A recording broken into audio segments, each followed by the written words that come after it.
The morning sun cast long shadows across the concrete battlements of New Haven as Captain Marcus Williams adjusted his binoculars and surveyed the wasteland beyond the city's towering walls. 3 years had passed since the first zombie outbreak transformed the world into a nightmare of survival, and New Haven stood as humanity's greatest fortress against the growing undead apocalypse. Behind these massive fortifications, 50,000 survivors had built what many believed to be mankind's final stronghold. Marcus commanded the Iron Guard, an elite defense unit of 200 soldiers who had sworn to protect every life within these walls, no matter the cost. The captain's weathered face showed the strain of countless battles as he watched his patrol teams make their routine morning sweep along the outer perimeter. Sergeant Riley Thompson, the unit's best sharpshooter, approached with her daily report. Her auburn hair was pulled back in a military ponytail, and her green eyes held the steady gaze of someone who had seen too much death but refused to break.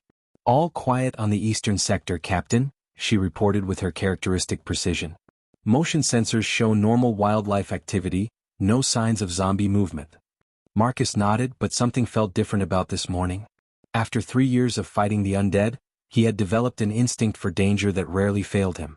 In the underground research facility beneath New Haven's Central District, Dr. Amanda Foster hunched over banks of computer monitors displaying seismic data from sensors placed throughout the city's foundation. The brilliant scientist had been tracking unusual underground vibrations for weeks, but this morning's readings showed something that made her blood run cold. The data indicated extensive tunneling activity directly beneath the residential districts, far more sophisticated than anything they had attributed to the mindless undead. Her fingers flew across the keyboard as she analyzed the patterns, discovering that the tunnel network formed a complex grid that bypassed every defensive measure they had installed over the past 3 years. Marcus was inspecting the armory with demolitions expert Jake Morrison when the first emergency alarm began wailing across New Haven. Jake, a burly former construction worker whose expertise with explosives had saved the city countless times, looked up from the inventory sheets with concern etched across his bearded face. "Captain, those are the breach alarms," he said, his voice cutting through the piercing sound. Before Marcus could respond, Dr. Foster's panicked voice crackled through the communication system. "All units to emergency stations immediately. We have multiple underground breaches throughout sectors 7, 8, and 9. The zombies are coming up from below." Chaos erupted across New Haven as the first wave of undead burst through manholes and storm drains in the residential district where families were just beginning their daily routines. These weren't the shambling corpses that the survivors had grown accustomed to fighting. Among the horde were creatures that moved with terrifying speed and coordination, their movements suggesting an intelligence that sent chills through even the most experienced fighters. The Iron Guard called them crawlers, and they represented an evolution in the zombie threat that nobody had anticipated. Marcus sprinted through the streets with Riley and Jake, coordinating evacuation efforts while fighting running battles against the emerging undead. Civilians streamed toward the central safe zone, parents carrying children while elderly residents struggled to keep pace with the fleeing crowds.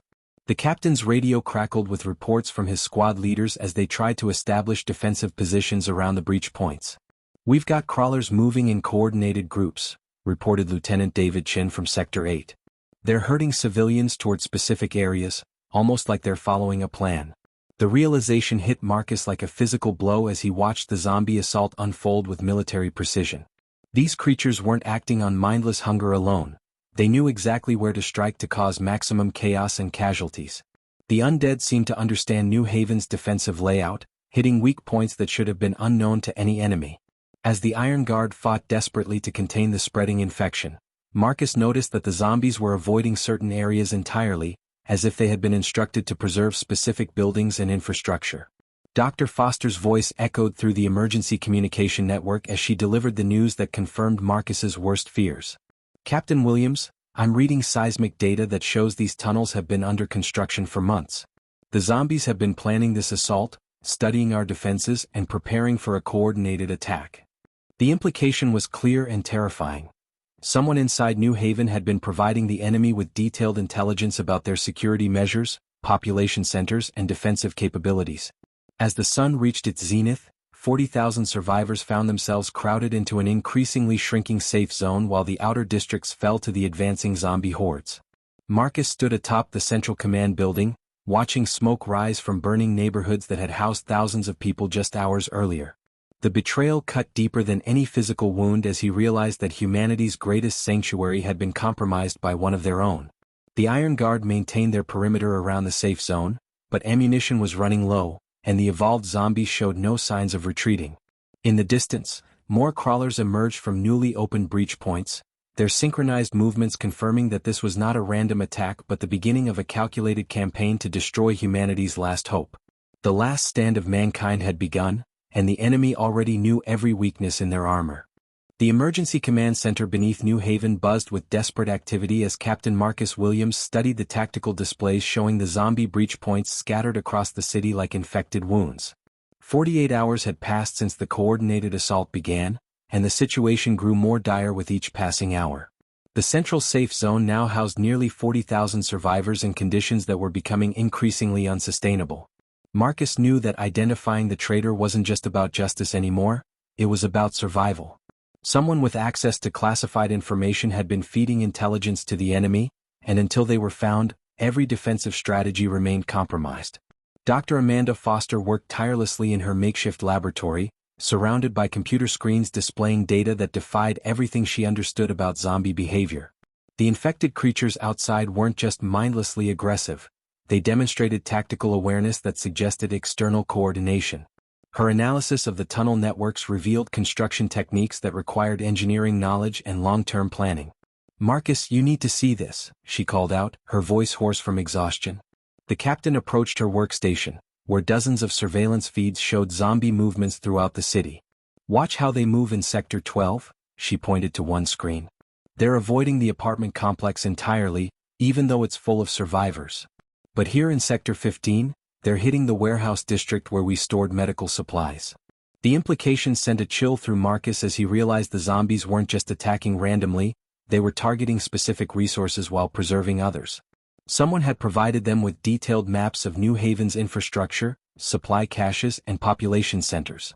Riley Thompson joined them at the monitoring station, her sharp eyes scanning the footage with the trained observation skills that made her the Iron Guard's premier reconnaissance specialist. "Captain, I've been tracking movement patterns for the past day," she reported. "The crawlers are using hand signals to communicate with each other. I've never seen zombies coordinate like this before." She pulled up recorded footage showing the evolved zombies making deliberate gestures that triggered specific responses from other undead in their vicinity. Jake Morrison's voice crackled through the radio as he reported from the eastern barricades where his demolition team was preparing defensive positions. "Marcus, we've got a problem up here. The zombies knew exactly where we placed the anti-personnel mines along Approach Route 7. They're walking around them like they've got a map." The news confirmed Marcus's worst fears about the extent of the intelligence leak.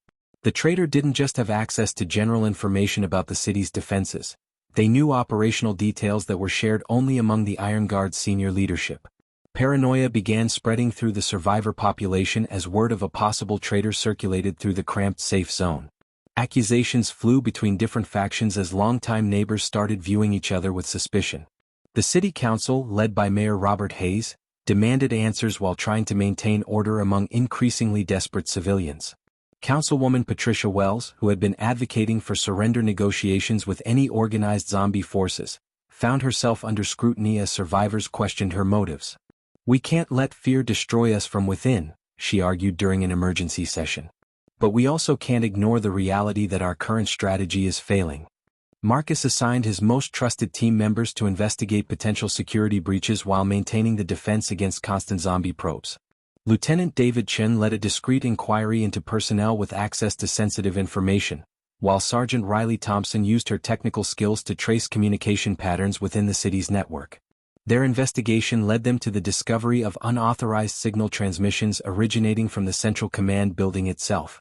The signals were encrypted and broadcasted on frequencies that suggested sophisticated equipment far beyond anything most survivors possessed.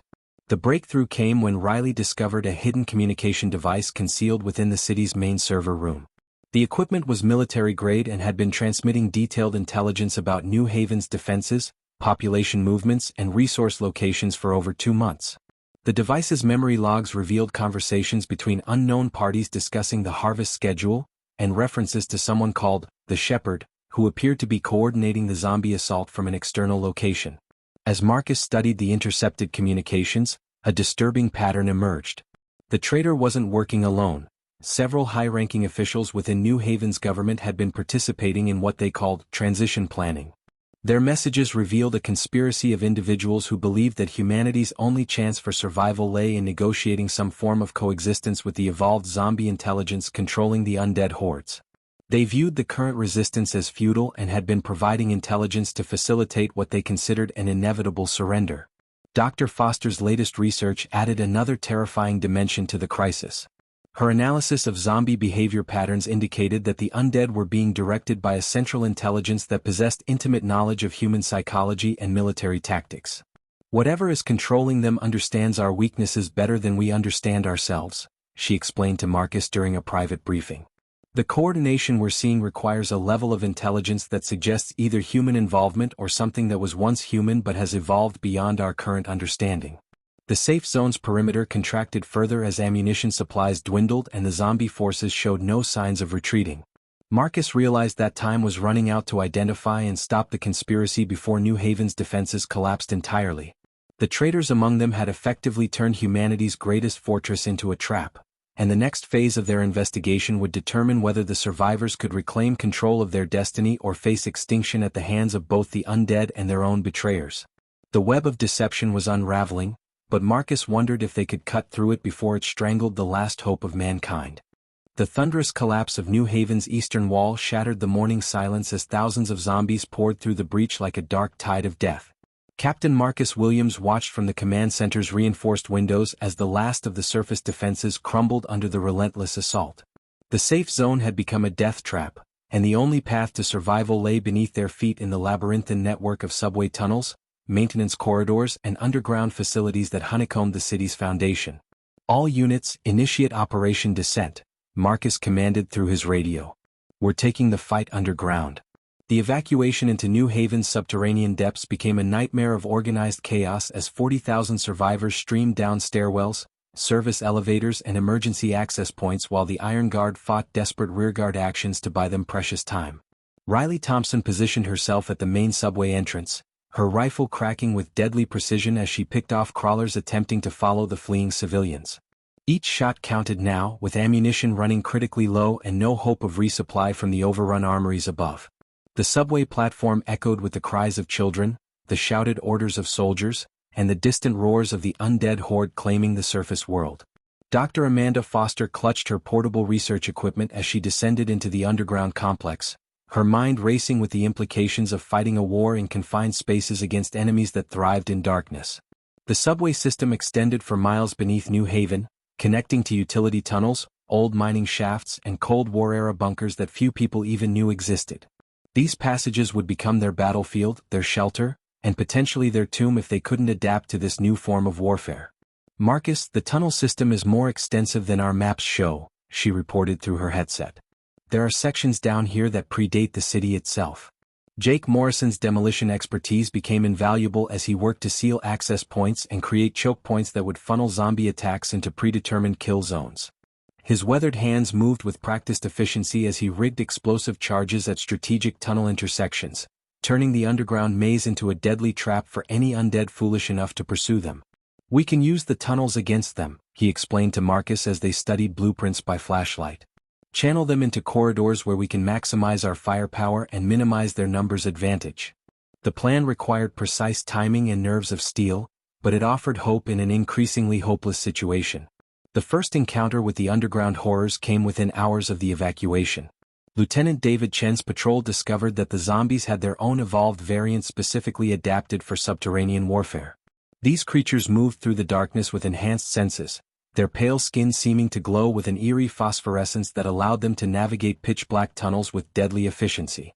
The Iron Guard dubbed them hunters, and their first attack on a group of civilian refugees resulted in 17 deaths before Chen's team could respond. The screams echoed through the tunnels for what seemed like hours, a haunting reminder that nowhere was truly safe. Marcus established a mobile command post in an abandoned subway station, using the platform as a staging area for guerrilla operations against the zombie forces above and below. The civilian population spread throughout the tunnel network in small groups, each protected by Iron Guard teams who had to learn an entirely new form of combat. Gone were the open fields of fire and clear sight lines they had grown accustomed to. Now every corner could hide death, and every shadow might conceal a hunter preparing to strike. The psychological toll was immense as claustrophobia and paranoia gripped many survivors who had never imagined they would be forced to live like moles beneath the earth. Dr. Foster's research took on new urgency as she studied the behavior patterns of the underground zombie variants. Her portable lab, set up in a maintenance alcove, revealed disturbing evidence that the hunters possessed enhanced cognitive abilities beyond even the surface crawlers. They demonstrated problem-solving skills, used tools fashioned from debris, and showed signs of tactical planning that suggested they were being directed by an intelligence far more sophisticated than anything previously encountered. "Marcus, these creatures aren't just following instinct," she reported during a brief respite between attacks.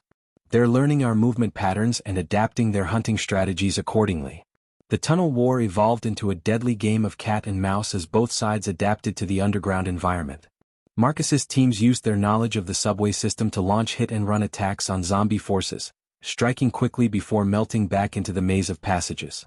The survivors became urban guerrillas, using improvised weapons, homemade explosives, and the tunnel system's geography to level the playing field against numerically superior enemies.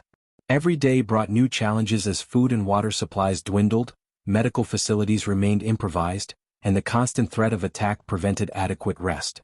The discovery of the Shepherd's influence in the tunnels came when Riley's reconnaissance team found evidence of zombie forces being directed through a series of complex pheromone markers that created invisible highways through the underground network. The chemical trails led the undead through specific routes while avoiding others, suggesting that their mysterious controller possessed intimate knowledge of New Haven's subterranean layout. This revelation meant that even in the depths, the survivors remained one step behind an enemy that seemed to anticipate their every move. The underground war had begun, and Marcus realized they were fighting not just for territory, but for the very soul of human resistance against an intelligence that understood them better than they understood themselves. Deep beneath New Haven's crumbling foundations, Captain Marcus Williams led his reconnaissance team through a maintenance tunnel that seemed to stretch endlessly into the darkness. 2 weeks had passed since the survivors had been forced underground, and every day brought new horrors as the hunters adapted to their tactics with terrifying intelligence. Riley Thompson moved silently beside him, her enhanced night vision goggles scanning for threats while Jake Morrison brought up the rear, his demolition pack ready to seal their escape route if necessary.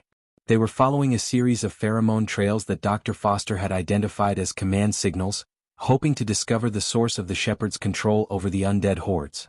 The tunnel opened into a vast underground chamber that none of their maps had indicated, revealing the entrance to what appeared to be a military research facility built decades before New Haven's construction. Emergency lighting flickered sporadically along the concrete walls, casting eerie shadows across scientific equipment that had been abandoned in obvious haste years earlier. Marcus felt his blood run cold as he read the facility designation painted on the entrance: Project Genesis Biological Enhancement Division, authorized personnel only. The implications hit him like a physical blow as he realized they had stumbled upon the birthplace of the zombie apocalypse itself. Dr. Foster's voice crackled through their communication system as she monitored their progress from the temporary command post. "Marcus, I'm reading massive electromagnetic signatures from your location. Whatever's down there is still active and drawing significant power." The captain signaled for his team to proceed with extreme caution as they entered the facility's main corridor, their footsteps echoing ominously in the sterile environment. Laboratory doors lined both sides of the hallway, each room revealing glimpses of sophisticated equipment designed for genetic manipulation and biological warfare research. The central laboratory contained horrors that defied comprehension. Glass containment units held preserved specimens of early zombie variants, each labeled with clinical descriptions that detailed the progression of the viral infection through different test subjects. Computer terminals displayed research data showing that the zombie virus had been deliberately engineered as a military enhancement program designed to create super soldiers with increased strength, pain tolerance, and healing capabilities. The project had been intended to revolutionize warfare by creating soldiers who could continue fighting even after sustaining injuries that would incapacitate normal humans. Riley discovered a secure terminal that remained active, its screen displaying logs from the final days of the research program. The entries revealed a catastrophic containment breach that had occurred 5 years earlier when the enhanced virus mutated beyond the scientists' ability to control it. Dr. Vincent Cross, the project's lead researcher, had been exposed during the emergency evacuation and had undergone a transformation that retained his human intelligence while granting him supernatural abilities to command the infected. The logs described Cross as Patient Zero Alpha, the first successful fusion of human consciousness with the viral enhancement that had created the zombie plague. Marcus felt his world shatter as he read the final entries detailing how Cross had systematically eliminated the remaining research staff and destroyed most of the facility's data to prevent anyone from developing a cure. However, the logs also revealed that backup research data had been transmitted to other military facilities across the country before the breach occurred. 3 other installations had been working on parallel research projects, and at least 2 remained operational according to the facility's automated communication systems. The coordinates of these sites represented humanity's only hope for finding a cure to the viral apocalypse that had consumed the world. The discovery of Cross's true nature explained the sophisticated tactics employed by the zombie forces. He wasn't just controlling mindless undead creatures. He was leading an army with the strategic mind of a brilliant scientist who understood both human psychology and military doctrine. The pheromone control system, the coordinated tunnel attacks, and the infiltration of New Haven's government all bore the hallmarks of someone who had once dedicated his life to protecting humanity but had become its greatest enemy. Cross had been systematically destroying survivor settlements to prevent anyone from reaching the research facilities that could produce a cure. Dr. Foster's excited voice interrupted Marcus's horrified contemplation as she reported her analysis of the facility's data systems. "Captain, I'm accessing their research archives remotely. The information here includes detailed genetic sequencing of the original virus and theoretical frameworks for developing an antidote. We might actually be able to synthesize a cure if we can reach one of the other facilities." The hope in her voice was tempered by the sobering reality that the nearest operational research site was located over 400 miles away across zombie-controlled territory. Jake Morrison's expertise proved invaluable as he studied the facility's security protocols and discovered that Cross had been using the underground research complex as a staging area for his operations against survivor settlements. Hidden chambers contained maps marking the locations of human colonies throughout the region, many of which had been systematically eliminated over the past 3 years. The documentation revealed Cross's ultimate plan: to eradicate all remaining human populations while preserving selected individuals for conversion into his hybrid army of intelligent zombies. The team's exploration was cut short when motion sensors detected incoming threats from multiple directions. Cross had become aware of their presence and was dispatching hunter packs to eliminate them before they could escape with the vital information. Marcus realized that their discovery had changed everything about humanity's fight for survival. They weren't just battling mindless monsters anymore. They were at war with a former human who possessed all of their knowledge and none of their limitations. The race to reach the other research facilities had begun, and the stakes couldn't be higher.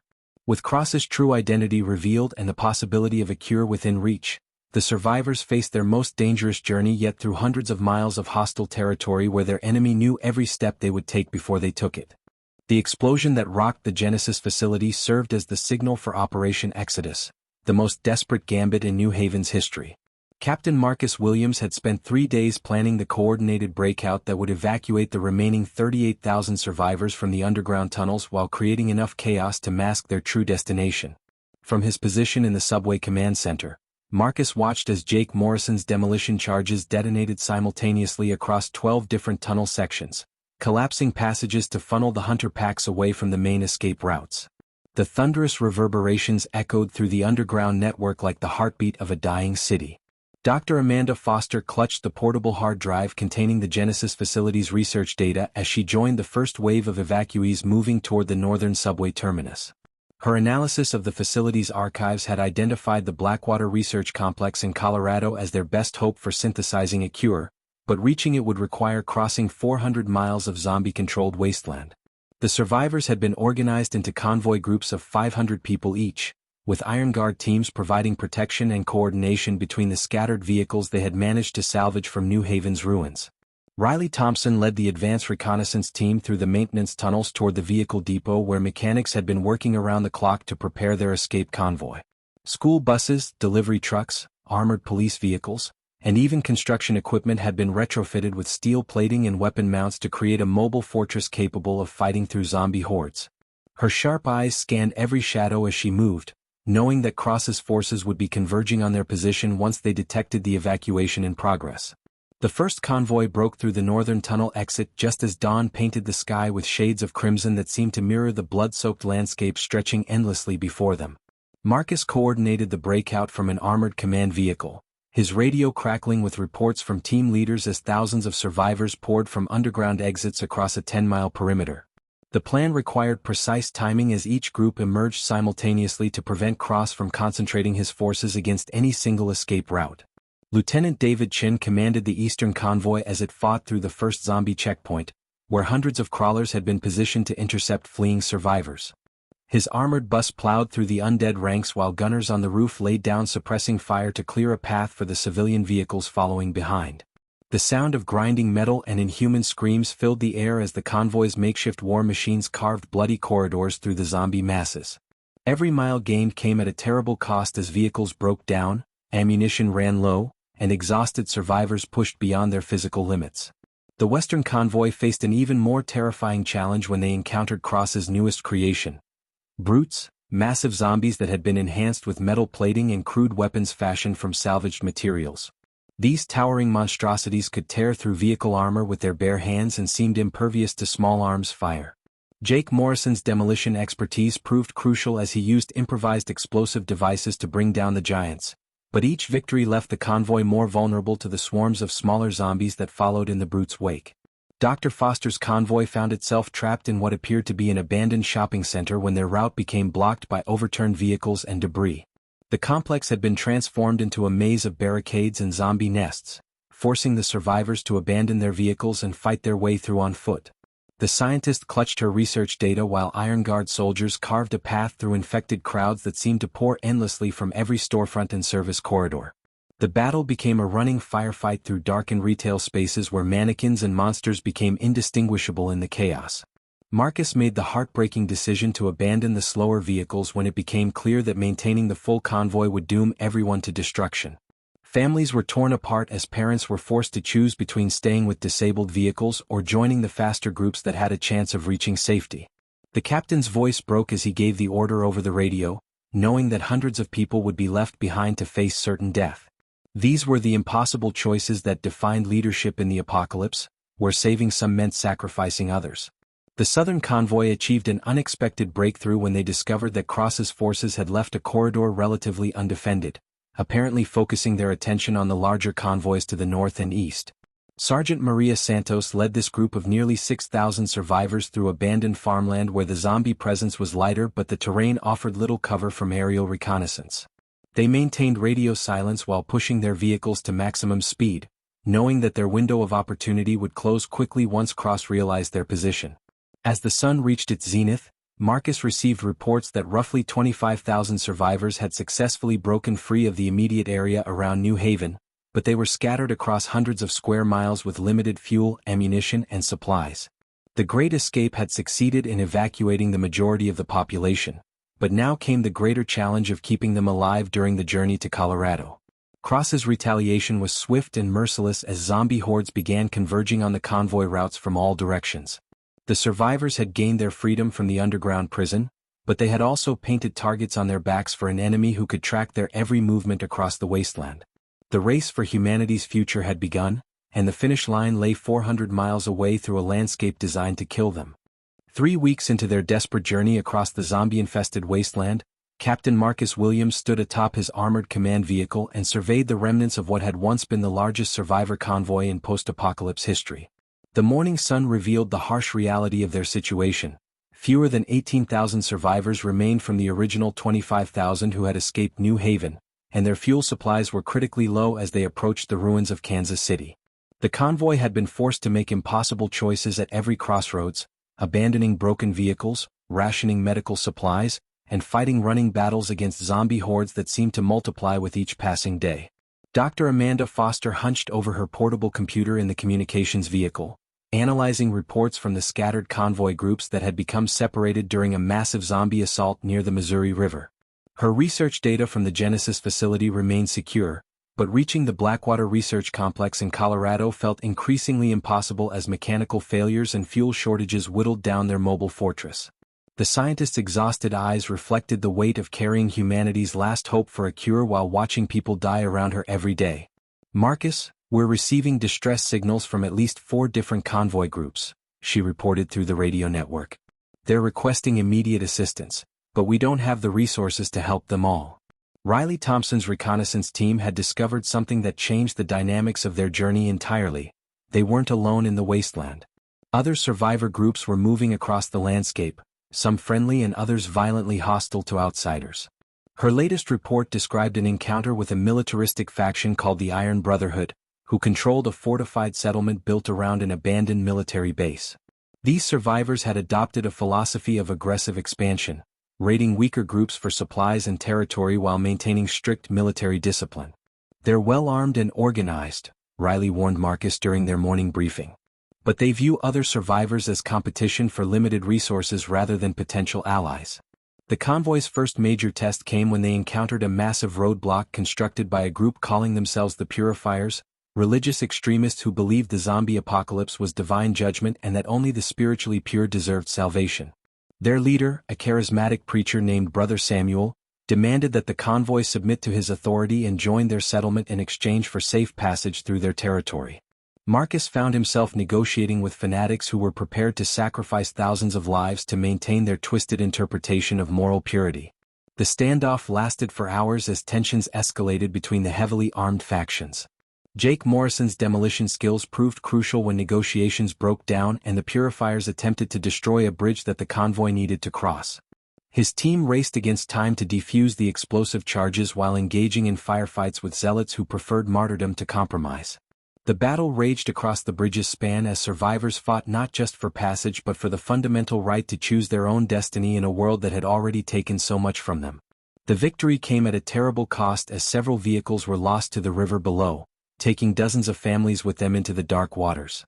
The convoy's fuel crisis reached critical levels when they discovered that most gas stations along their route had been systematically destroyed or contaminated by competing survivor factions. Dr. Foster's analysis revealed a disturbing pattern. Someone was deliberately sabotaging fuel supplies to force survivor groups into conflict with each other. The evidence pointed to Cross's influence extending far beyond direct zombie attacks, suggesting that he had been manipulating human settlements to weaken potential resistance to his expansion plans. The revelation that their enemy was orchestrating human conflicts added another layer of complexity to their survival strategy. Lieutenant David Chen's group made contact with a friendly settlement called Haven's Rest, a community of nearly 3,000 survivors who had successfully defended their territory for over 2 years. These people offered fuel and medical supplies in exchange for military assistance against zombie raids that had been increasing in frequency and coordination. Marcus faced another impossible decision: delay their journey to help fellow survivors or abandon potential allies to focus on reaching the research facility. The choice became even more difficult when Haven's Rest's leader, Colonel Sarah Martinez, revealed that they had been in contact with other survivor settlements and could potentially organize a network of mutual defense. The convoy's passage through the radioactive zones surrounding Denver presented new horrors as they encountered zombies that had been mutated by nuclear contamination from a power plant meltdown during the early days of the apocalypse. These creatures, dubbed glowers for their eerie phosphorescent appearance, possessed enhanced speed and seemed immune to many conventional weapons. Riley's team discovered that the radiation had created new evolutionary pressures that were producing zombie variants unlike anything they had previously encountered. The implications were terrifying. The undead were continuing to evolve and adapt in ways that made them increasingly dangerous to human survivors. Marcus received reports that Cross's forces had been shadowing the convoy's progress, staying just beyond visual range while coordinating massive zombie migrations that would converge on their destination. The enemy was playing a longer game, allowing the survivors to exhaust themselves during the journey before striking when they were most vulnerable. As the Rocky Mountains came into view on the horizon, the captain realized that reaching the Blackwater Research Complex was only the beginning of their challenges. Cross had been herding them toward a destination where he could eliminate humanity's last hope for a cure while destroying the largest concentration of survivors in a single decisive battle. The journey had tested their resolve, but the final confrontation was still waiting in the mountains ahead. The massive underground complex known as the Haven Chain stretched for miles beneath the Colorado Rockies, its interconnected tunnels and chambers housing nearly 60,000 survivors from across the western United States. Captain Marcus Williams stood in the Central Command Center, overwhelmed by the sight of sophisticated technology and organized military operations that dwarfed anything New Haven had achieved. Colonel Sarah Martinez, the chain's commanding officer, had revealed that their network included 7 major settlements connected by secure communication systems and coordinated defense strategies. "We've been waiting for someone like you," she told Marcus as she displayed tactical maps showing survivor populations scattered across the continent. "Your convoy's journey has inspired settlements everywhere to believe that organized resistance is possible." Dr. Amanda Foster felt a surge of hope as she entered the chain's primary research laboratory, where dozens of scientists had been working on various aspects of the zombie crisis for over 2 years. Dr. Michael Patterson, the facility's lead researcher, examined the Genesis data with growing excitement as he realized the breakthrough they had been seeking was finally within reach. "Your information fills the gaps in our understanding," he explained while pulling up genetic sequences on multiple computer screens. "We've been developing an airborne antidote delivery system, but we needed the original viral coding to ensure compatibility. With this data, we can synthesize a cure that will neutralize the zombie virus in both active hosts and infected individuals." Riley Thompson accompanied the chain's reconnaissance teams on their daily patrols, marveling at the sophisticated early warning systems and defensive preparations that protected the underground cities. The network scouts had identified massive zombie migrations converging on their location, confirming Marcus's suspicions that Cross had been herding survivor groups toward this confrontation. "The enemy knows about our research capabilities," reported Captain Lisa Chong, the chain's intelligence officer. "Satellite imagery shows undead armies moving from all directions, including several new variants we haven't encountered before. Cross is preparing for a final assault to eliminate both our research potential and the largest concentration of survivors on the continent." Jake Morrison worked with the chain's engineering teams to prepare defensive positions throughout the mountain complex, using his demolition expertise to create kill zones and fallback positions that would maximize their defensive advantages. The facility's armory contained weapons and equipment that had been stockpiled since the early days of the outbreak, including experimental technologies designed specifically for anti-zombie warfare. Military vehicles, automated defense systems, and even prototype energy weapons had been developed by the chain's scientists working in collaboration with surviving military personnel from multiple installations. The first coordination meeting brought together representatives from 12 different survivor settlements via secure video links, creating humanity's first organized resistance council since the apocalypse began. Marcus found himself addressing leaders from the Atlantic Coast Collective, the Great Lakes Federation, and the Texas Alliance, each group controlling territory and resources that could contribute to a coordinated counteroffensive. "We're not just fighting for survival anymore," declared General Robert Hayes, commander of the Eastern Military Zone.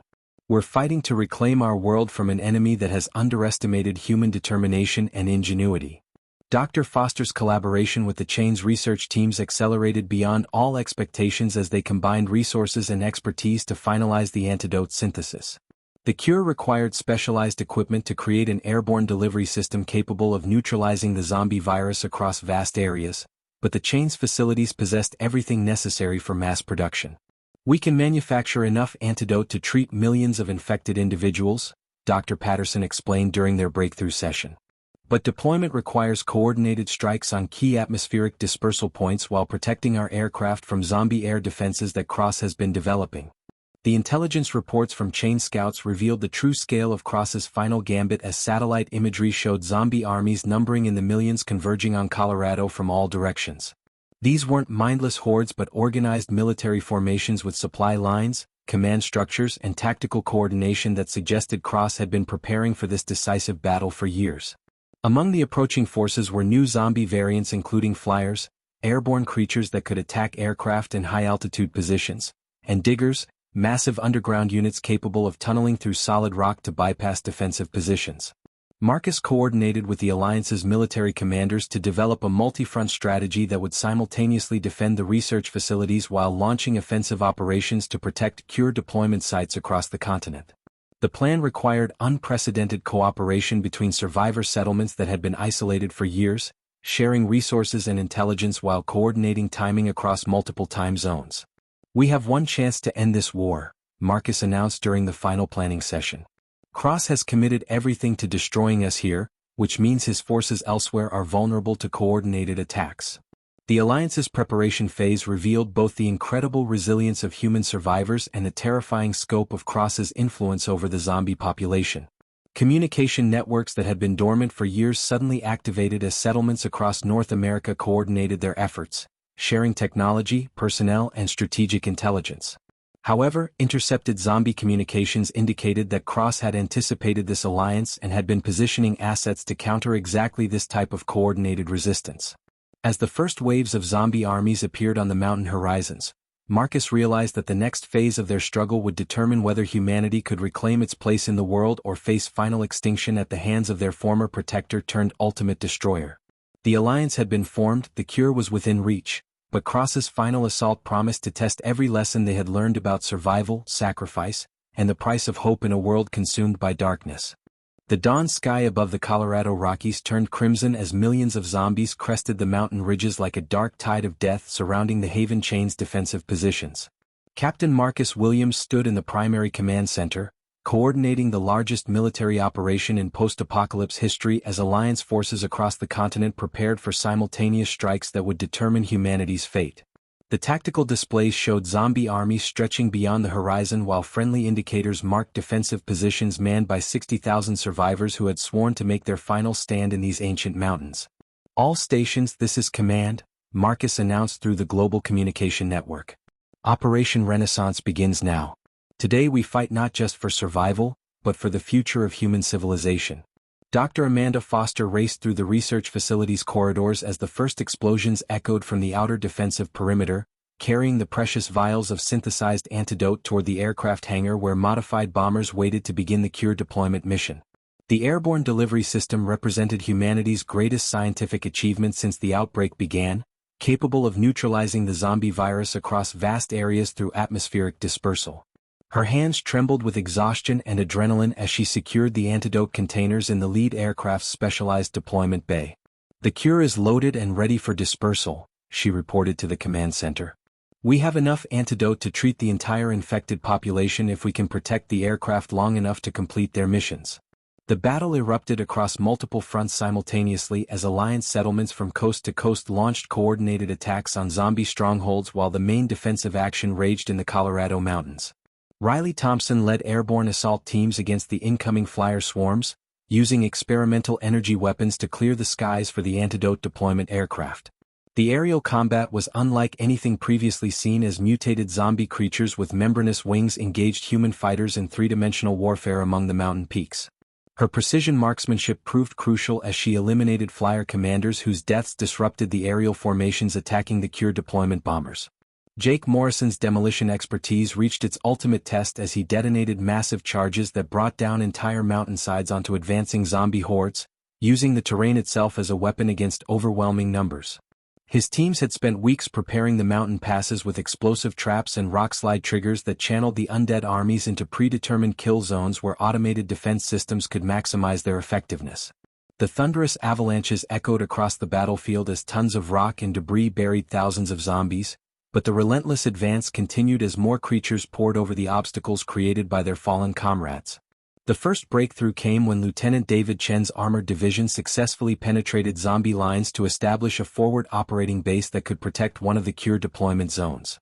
His tanks and mechanized infantry fought through overwhelming odds to reach the designated coordinates where atmospheric dispersal would have maximum effect on the surrounding zombie populations.